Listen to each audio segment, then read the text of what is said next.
For the past few years, Ricky Gervais, Stephen Merchant, and Carl Pilkington have been meeting regularly for a series of pointless conversations. This is one of them. Testing. Is that all right?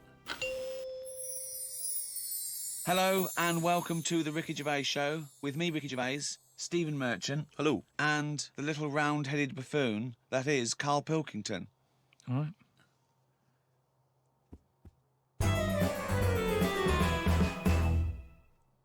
Now, everyone knows over the past few years, my big pet project, it hasn't been my own career, it's been get Carl famous. Yeah. I want people to recognise him in the street, come up to him and say, "You bald-headed mank twat." Well, let me tell you now, Rick, I've been out and about, and a lot of people have come up to me and said, has Carl Pilkington got a head like a fucking orange? Well, and I've had to instantly confirm the answer to be yes. But he's had a call. He had a call recently from a film company asking him if he's got any ideas for movies. Now, how desperate, in what dire straits must the British film industry be that they're going, "We need Carl Pilkington. We have hit rock bottom," and he went along for an interview. So what? And you went in and you... I went along and had a meeting, and they just said, right, got any ideas? And sort of said, what are you thinking? What sort of thing are you after? Are you after action, thriller, whatever? Because you can provide any of that. I love that he's playing it cool, like you've come to the right person. My time's precious, what do you need? Yeah. Yeah, I'm Carl Pilkington, the movie doctor, what do you need, Papa? So, thought of this idea sort of on the spot. Good. That whiz by 'em. No, but sometimes that's how good ideas come up, don't they? Just random. So a lot of yours have come up, yeah. No, but if you just randomly talk, I find that your mouth comes out with stuff. Right, there's another quote. Right. There is another quote. If you talk, your mouth comes out with stuff. That to me stands along with what were those things in Gremlins called? No, but what I mean, if you sit there and try and use your brain to do it, right, it doesn't work the same. Just keep talking. Just keep your mouth talking, and eventually it will come out with something pretty good. That is exactly what Plato said. So anyway, Aristotle, he said, "Sit down. I've got an idea for you." Aristotle said, "Plato, what you go? Right, just keep talking, and eventually your brain will come out with stuff." So what I thought, I just started off by saying like actors' names and that who I thought should be in it, because then that's giving more. It's building. Right. Okay, So who did you say? So I said, right, I'm seeing Clive Warren. Who the fuck's Clive Warren? Who's Clive Warren? The one who was in Closer. Clive Owen. Clive Owen. Right, all right. Did they look at you like you're a fucking idiot? So they all started trying to figure out, who's this Clive Warren we've not heard about? He must be amazing. He's Clive Warren. Get me Clive Warren on the phone. Get me Clive Warren. And I said Rebecca De Mornay, right? What? Oh, where did that come She from? hasn't been in a film for 15 years, has she? Clive Warren and Rebecca De Mornay. They thought he was a genius. They've never thought of putting Clive Warren with Rebecca De Mornay. But hang on a minute, you could have any film star. This is your fantasy casting, and you choose a bloke that doesn't exist and a woman who hasn't been on TV or in a film for 10 years. Oh, God. Why didn't you choose, someone who existed? J-Lo or someone who's a big star? Oh, God. Clive Warren. Oh, God. Oh, So God. anyway, starts off, and the people, you're seeing into their lives from like the morning. Yeah. So it's like a nice sunny day. Yeah. Radio's on. They're going about the day. They're having the breakfast. They're saying, "Oh, what we're doing tonight?" And you're thinking, "Oh, they've got a nice life." Mm. She's like, "Love you" and all that. Yeah. He walks out the house, gets hit by a bus. Oh, So Clive Warren's dead.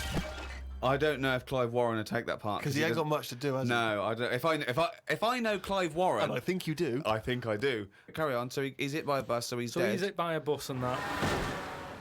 The titles come up. Oh, It's got yeah. you, right? She's Starring devastated. She's Clive Warren. fed up. She's devastated and that. Doctor says Clive's dead. Who's playing the Doctor? Jack Nicholson House. What's that fella who was in Independence Day? Will Smythe. No, the old black fella. Morgan Freeman. Yeah. Get him in. He's Morgan the Freeman, doctor. yeah. He says, "Your husband's dead." She's like, "Oh God." What happens then is he says, "But listen, what we can do now, we can take the brain out." Right. And a fact that I'd read that day before the meeting. This isn't in the film now. This is me. Right, but Right. luckily you I read a thing about how the brain can run on half of it. You've actually got a full brain. Some Run of it us on have. half. So this was in my mind still. Well, half your mind, yeah. So I said, what happens is Morgan Freeman says, been working on this. You can run your life on half a brain. Right. She's sort of a bit like, what are you telling me this for now? My husband's just died like 20 minutes ago. Yeah. And he goes, yeah, but if we're going to do this, we've got to act quick. She's like, do what? He says, whilst his brain's not fully dead, because it stays awake for a bit when you've been killed. He's not dead then. Fine. No, but Wait. he is. But they found out that Right. it stays awake a little bit. No. So- No, he's gone. No, You're no. hit by a bus. Yeah, no, he's dead. If the brain's dead, you are dead. Clive Warren's dead. And if the brain's not dead, you're not dead. No, but it's like people in a coma. They're dead, aren't they? But No, the brain no, isn't No, dead. they're in a coma. No, they're not in a dead. coma. No, they come out of comas, don't All right, then he's in a coma. He's been hit by the bus, but the chances are he's not going to come out of that coma, but his brain is still awake. So change that. That's easily done. Hold on, though. I like this fact that he's in a coma, so they're going, look, he's definitely going to die in this coma. Take the brain out now. Pop the brain out. But why is that such a weird thing when that's what they do now? That's what they do now. What is? That's what they do. What? They do that. What? A brain transplant? No, but when, like, how I've signed that donor card, Yeah. like, if anything happens to me... No. they've There's got the no what? such thing as a brain donor. Oh, we've explained to you before. Yeah, but they're working on it. They've said something about Einstein. They messed about with his brain for ages, trying to work out if it was full of stuff. That's what they're doing. They're working on that. There's loads of things that doctors are doing that we don't know about. I've seen some weird stuff on the internet. Yeah, I know you have. Yeah. I saw a programme on Channel 5 where a monkey brain was still alive and it was stuck on a stick. And they You were poked watching it. the Magic Roundabout. They poked it and it reacted. Right. So it's still alive. It's being kept alive, and it's only a matter of time. What's the brain linked up to? As long as you can link it up to the eyes, and somehow so it can tell the arms and legs what to do, you're laughing. I love that. Imagine a team full of doctors going, well, we're going to try and do a brain transplant. Carl, as long as you can link this up to the eyes and tell the arms and legs what to do, we're laughing. Cheers, Carl. See you later. Then what happens is, they say, do you want half of his brain in your head? Half of his brain in her head. She says, definitely not. I'm having you struck off. She starts screaming. She calls the police. He gets Yeah, but arrested. you'd have said that years ago when people can have, like, someone else's arm put on their body and stuff. Yeah, but he's only in a coma. Yeah. No, but he's not going to come out of that coma. Right. So it's like this or nothing. It's Right. like, look, you know, what we're going to do here, we can either turn the switch off Yeah. or we can put his head in your head. But why would you... So why... what he does? So what they do then? They're going to take half his brain. Half of his brain, take Put it- out half of hers, pop it in place. Why would she do that? Because she loves him. But hold on. Well, no. Wait. What would she then be? Because this is what I'm trying to tell you. Okay. Sorry. What happens is, he explains all this, so I mean, this would probably cover about 20 minutes in the film, but I'm just rushing I just rushing switched it up off, now. but yeah. No, you wasn't. This bit would have you. So what... Well, what- I'd have actually left when I wouldn't have even gone in to see a film starring Clive Warren and Rebecca De Mornay, unless it was 1985. So the thing is, she's the same as you. She says the same thing. She goes, why would I do that, doctor? And he goes, well, what will happen is, he's gone, but you'll have his thoughts.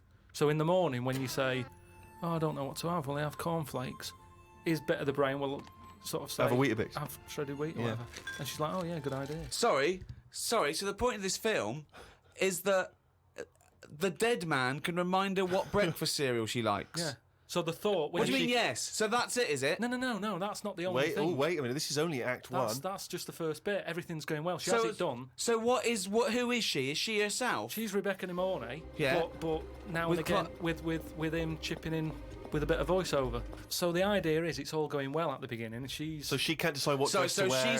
She's had half of her brain taken out and put in a bin, Yeah. okay, and Clive Warren's half has been put in there. So now she's walking round, okay. So Yeah. she's like a schizophrenic. No, like I say, the brain is alive, so it's all going well when she leaves hospital, Yeah. and she gets the first taste of it, and it's a bit weird to get hold of, because she's sort of... I think when she signs herself out, he's sort of fighting, writing his name and stuff, so there's a few sort of technical things that she has to get used to. And does Clive's brain What does know he that think? he's now inside her brain? Does that matter?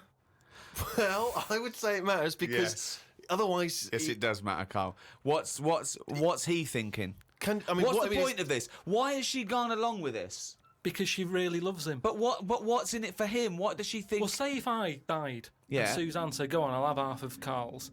right, she would wake up in the morning to a thought of me sort of going, oh, you never guess what I've just thought about or whatever. I'd still be there. The rest of your body is sort of waste, isn't it? But the rest of your body's sort of waste. No, it is kind of. If when someone dies, it's Yeah. not that person anymore, is it? You can't have a chat with them. So if you could have someone's brain in your head when they're dead, you'd have it, wouldn't you? What are you talking about? Why would I have someone's brain in my head when they're dead? Well, what I've else? got a perfectly good brain. So you're telling me you wouldn't have it done then? Of course I fucking wouldn't. I can also categorically state I wouldn't either. Yeah, but you're saying that now, but once you're in that position that someone who, you know, you love and that dies, if the doctor said, do you want it? No! And you've I'd go, no! It's madness! I don't think you It's would. madness! All right. So, tell me a typical bit of dialogue. Well, we've done the breakfast scene. that was dynamite. Yeah. That's fucking Oscar winning. Yeah, can we do lunch? There may be like at the funeral, because even though the brain's still alive, they still have the funeral, and you can have like a funny bit where they stood around the grave, and like there's some relation there who he doesn't like, and she can start laughing, and the family are looking at her going, why is she laughing? Yeah. And she's sort of laughing, and he's saying something a bit rude, going, look at her head. Do you know what I mean? yeah. Looks like a Stuff on the fucking family. Yeah. Little cameo for you. Yeah. And so you have all that, and people are sort of liking the film, thinking, oh, it's quite funny, this. Yeah. And then you hit them hard. It's the most ludicrous idea for film I've ever heard. All right, It's the maddest. Honestly, it really is the ramblings of a mental case. I have to say though, I am hooked now. I want to know what's going to happen next in the story. Then what happens is, she hears the voice go, Leslie, where are you? Something. Right. Her name's not Leslie. No. No. So she's thinking, who's Leslie? Yeah. So in her mind, she's going, who's Leslie? He's going, oh, So he's thought, hang on, I've let something slip. I've here. let something slip. So she's going, answer me. Oh. He goes quiet on her. Oh. So He was having an affair. this is the thing. So she's trying to hunt down Leslie. Leslie. And he's got to stop her thinking it. Then what happens is, I mean, you know. Where are your bags? So he's got to hunt down Leslie. So she's got to hunt down Leslie. It's a woman, is it? Another Leslie, or It's is it a another bloke? woman. Right. But what happens is, I mean, without ruining the end for everyone, what would sort of happened is. Oh yeah, because we don't want to ruin it for them because this will be filling the multiplexes in no time. No, it's the greatest love story ever told, set in a head. But listen, let's just get to hang the on a end. sec though, Carl. I don't. Yeah, you've got to tell us the end. I don't think you can let people No, come on, listening come on, what's hanging the on end? waiting for the film. Just let your mouth talk. Right, so what I said was, maybe what happens is, his brain is more powerful than hers. Right. How is there power? Why is there no power involved? What I mean is, her brain was running the rest of her body. Now he's His taken brain, over. that gets more powerful and overrules her body. Okay. Yeah. She then fancies Leslie. So it's a lesbian hold on, film. this is building up to a lesbian love. So what the? Well, it's what? trendy, isn't it, that? So just have a bit of that at the end. And So hold on. So he overpowers her, so she is now a lesbian. What's Leslie getting out of this? Why does Leslie think, hold on, why is my Because- dead lover's wife coming on to me? because this is what I'm saying to you, is relationships, it's the love of two brains. Right, okay. Again, can anyone the out there, can we strapline. make that into it? That's a quote. The relationships is a love of two brains. Well, it's- now, he's got something there. He's got something Yeah. there. But my point is this. Why is Leslie suddenly turned lesbian? Because she loves the brain. But does she know this is Clive Warren? Rebecca will say something now and again, like, oh, I like me Minge. I like my food done like this or whatever, and it's all about Dave I like likes my it. food cooked. Wait a minute, Clive Warren on this food cooked. Yeah, I'm in two minds about this bacon. Yeah, What I'm I going mean to turn is into a lesbian. People, Shredded wheat. people like what they like, and it's the same way, like I've said to you before, with someone who's been going out with a woman, and then is found out that she's got a twin sister, and they divorce that first twin and go out with the other twin. It's all the same. You're after the same thing, aren't you? Yes, but that. When a cat dies, you buy another one. It's the same thing. You want that same. Yeah, but you love don't for necessarily switch your sexual orientation. In the case of your twin scenario, they both look the same. Yeah. Has there ever been one where it's a twin boy and girl? Go, well, I was going out with her, but I mean, he looks a bit like her. Yeah. I loved boobs, now I like cock. This is your problem. You don't know anything. And this theory about if your mouth talks enough, the brain will kick in soon. It hasn't. Oh, chimpanzee, that is raining down again. Extracts from his famous diary. box jellyfish, crocodiles, snakes, blue ring octopus, red-black spiders, funnel web spiders, great white sharks. Just some of the reasons that put me off going to Australia. Every creature is bigger and angrier than anywhere else on the world. I put it down to two things. One, it could either be because spiders and snakes and the like normally hide under rocks. The Earth is one big rock. Australia's at the bottom of the big rock, and they're trying to hide under it. Carl, valid, you isn't are it? a maniac. It's just thinking about it, thinking about where spiders go and that works, doesn't it? No. Why doesn't that work like a Because rock? there's no real upside down and bottom of the Earth, is it? It's all relative to what? It's relative to what? A map that you saw. Well, it's a coincidence, isn't it? No, right, okay, read on. I've heard that a lot of people go camping in Australia, which I think's mental. If I was to fly all that way, I'd want a decent bed.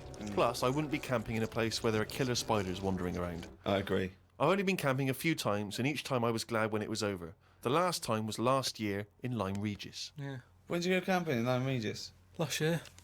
It's all right, Lyme Regis, but it was all a bit of a nightmare because I was going with my mate, and he said he knew someone who knew someone who had a bit of land in the garden.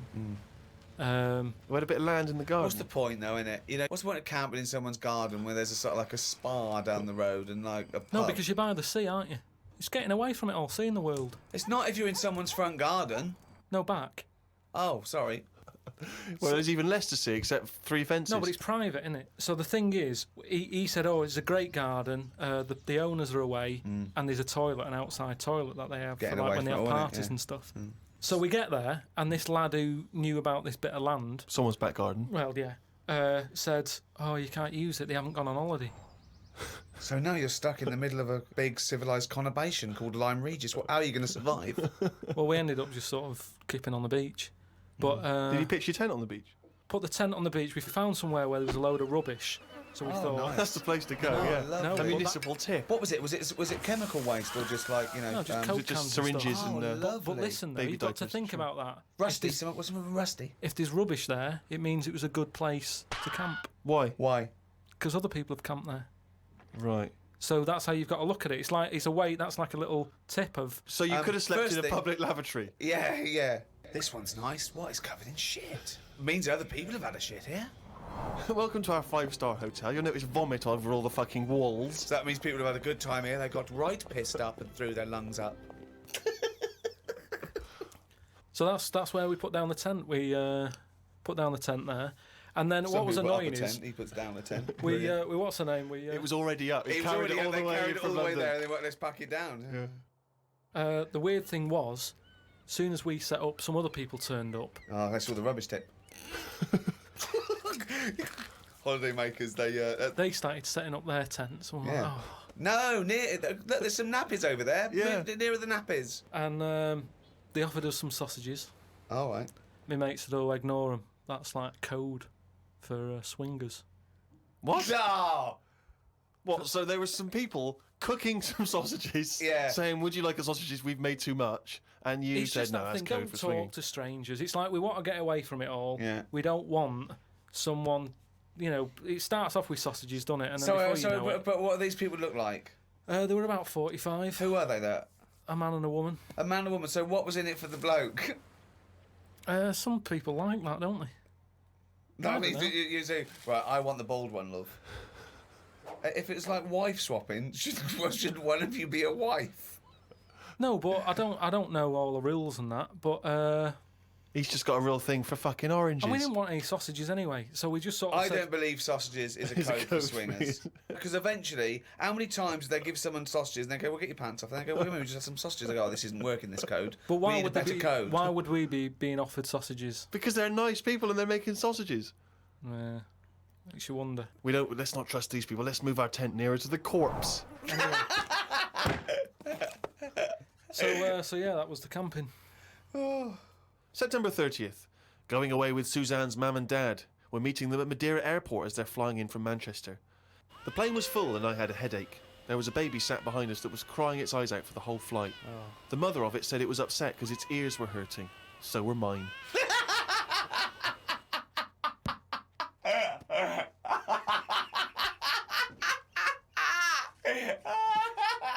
Oh God!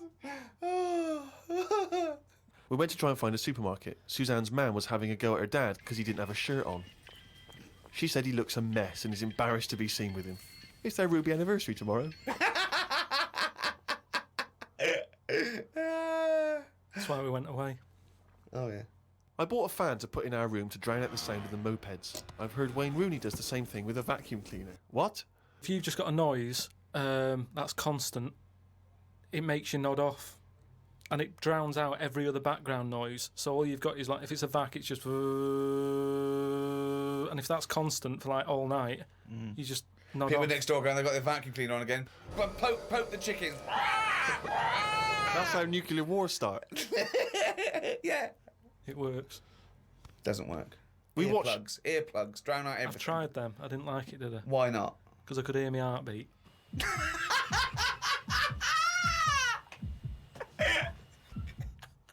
Oh, you're such a strange little creature. Oh. Didn't do much this morning. Just sat by the pool, saving insects that flew into it. I'm gonna die like fucking Noah.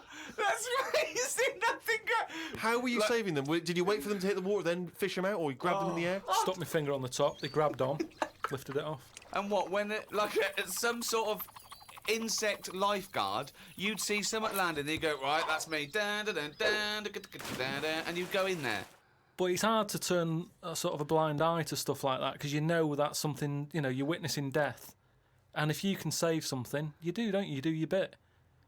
And at night, I'd sort of think, have they learnt the lesson or will they be back and will they be dead in here tomorrow? But if they can get an extra day, I've done my bit.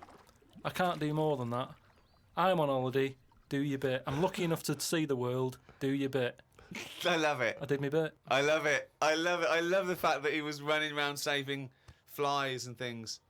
Is there something? There's something so sort of... Meanwhile, an old lady drowned. Yeah.